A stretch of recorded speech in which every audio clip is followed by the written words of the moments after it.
Pertama pada malam hari ini, rasa-rasanya Tuhan itu bisa kita ajak kompromi.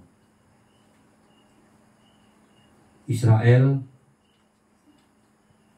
merasa terancam karena para raja-raja yang mau menguasai Israel, teristimewa Raja Asyur, mau mengepung dan mau membinasakan Yerusalem dan penduduknya.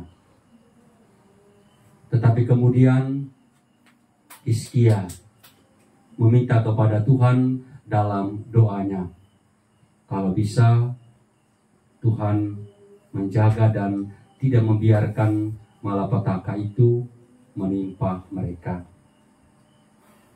Dan Tuhan mendengar jawaban doa yang disampaikan oleh Raja Hizkia, dan dia sampaikan itu melalui Nabi Yesaya.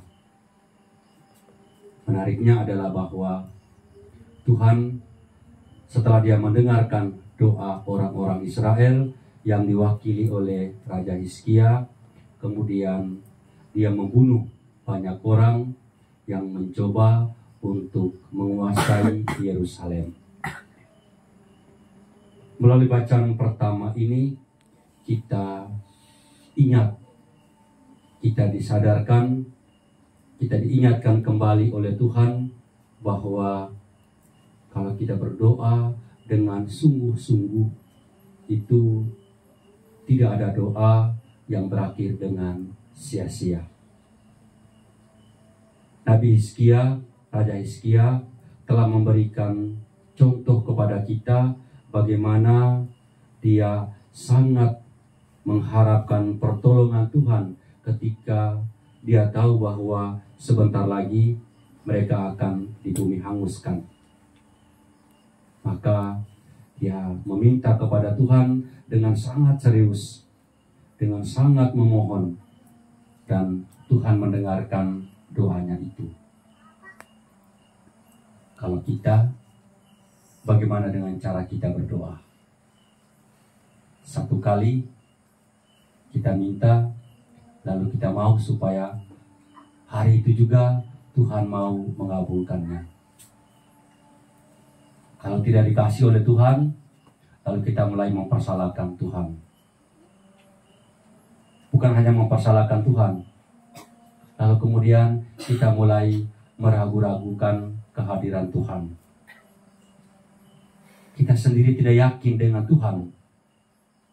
Lalu kemudian datang tawaran, datang godaan, kita begitu cepat untuk berpindah, berpaling dari hati kita kepada Tuhan, kepada Allah-Allah yang lain.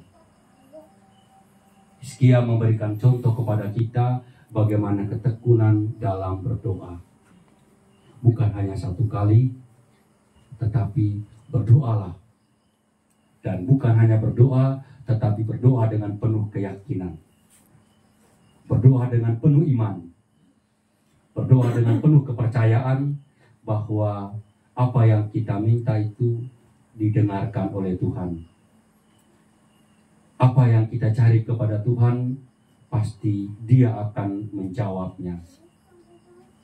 Hanya Tuhan lebih tahu kapan setiap doa permohonan kita itu Dia kabulkan. Jadi tidak boleh kita mengatur Tuhan.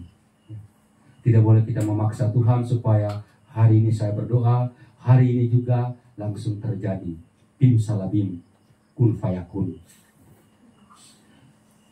Kita diminta oleh Tuhan untuk terus berdoa, terus berharap, dan tidak boleh merasa kecewa atau tidak boleh merasa putus asa dalam setiap doa dalam hidup kita.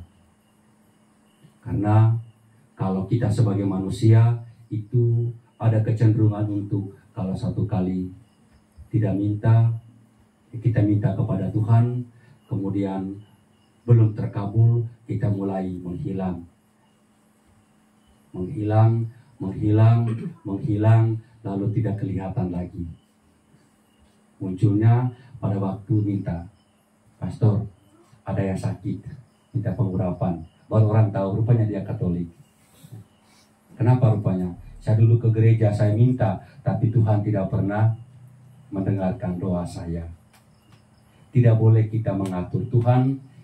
Yang pasti adalah bahwa kita serahkan diri kita kepada Tuhan dengan penuh keyakinan, dengan penuh kepercayaan yang teguh, karena kita percaya dan berharap bahwa Dia pasti akan mendengarkan doa-doa kita semua.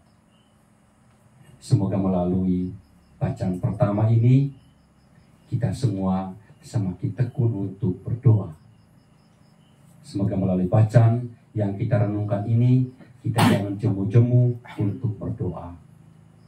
Semoga melalui sabda Tuhan ini, kita semua disadarkan kembali bahwa doa itu sama dengan bernapas.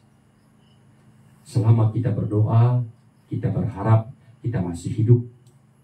Kalau kita berhenti berdoa, maka napas juga akan berhenti. Maka mari kita berdoa, dan Tuhan akan lebih tahu apa yang terbaik untuk kita semua. Tuhan memberkati kita sekarang dan selama-lamanya. Amin.